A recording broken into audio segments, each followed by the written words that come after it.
Hello everyone.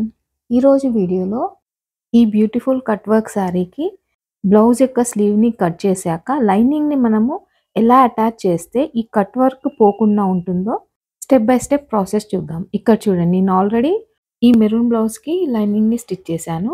కానీ మనకి cut work మాత్రం లోపలికి ఫోల్డ్ అవ్వలేదు. అండ్ ఈ బార్డర్ యొక్క స్కాలప్ డిజైన్ కూడా చూడండి ఎంత నీట్‌గా విజిబుల్‌గా ఉందో. ఇక్కడ చూడండి, స్లీవ్‌కి కావాల్సిన పార్ట్‌ని కట్ చేసుకున్నాను. అయితే ఇక్కడ నేను డ్రాఫ్ట్ చేసే స్లీవ్ డబుల్ ఎక్సెల్ సైజ్‌దనమాట. సో, మనకి ఎక్స్‌ట్రాగా క్లాత్‌ని అటాచ్ చేయవలసి వస్తుంది. అదెలాగో చూద్దాము ఫస్ట్. ఇక్కడ చూడండి, అటాచ్ చేయవలసిన పీస్‌ను కింది వైపు 1 ఇంచ్ ఎక్స్‌ట్రాగా వదిలేసి స్టిచ్‌ను స్టార్ట్ చేయాలి.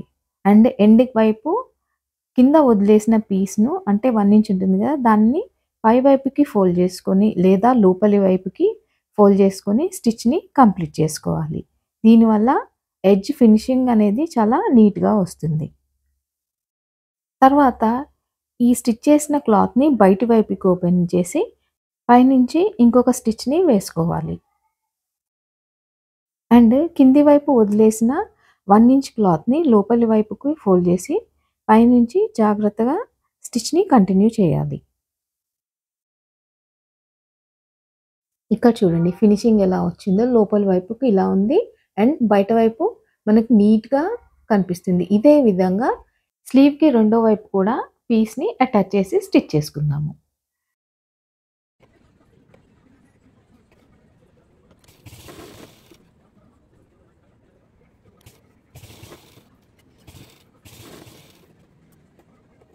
చూసారు కదా! ఈ విధంగా మన మెయిన్ ఫ్యాబ్రిక్‌ని రెడీ చేసుకున్న తర్వాత దీనికి లైనింగ్ ఎలా అటాచ్ చేయాలి. అయితే నేను ఫస్ట్ ఆల్రెడీ లైనింగ్‌ని డ్రాఫ్ట్ చేసి పెట్టేసుకున్నాను. దానిని దీనికి అటాచ్ చేద్దాము. మీకు మీ సైజ్ ప్రకారంగా లైనింగ్‌ని కట్ చేసి పెట్టుకోండి.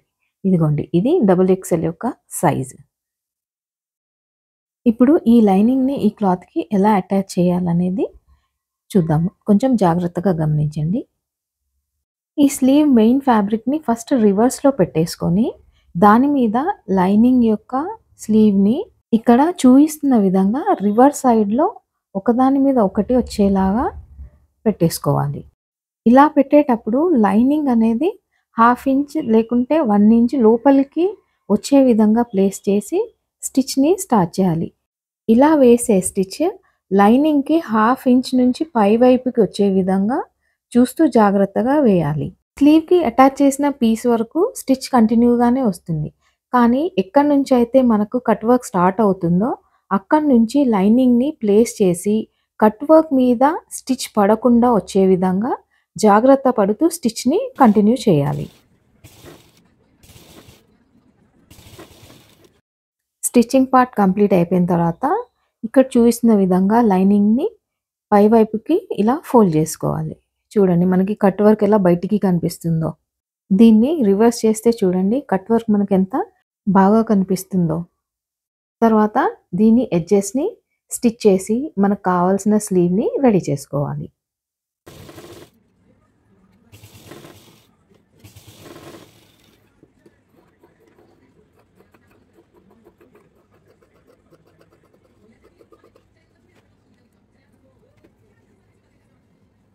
ఇంకొక స్లీవ్‌ని రెడీ చేసుకుందాం. ఇందాక మనం ఒక స్లీవ్‌కి లైనింగ్ పైన వైపు పెట్టి స్టిచ్ చేసాం కదా! ఇప్పుడు ఇక్కడ ఫస్ట్ లైనింగ్‌ని కింద పెట్టేసి దాని మీద మెయిన్ క్లాత్‌ని పెట్టేసి ఎలా స్టిచ్ చేయాలో చూద్దాము.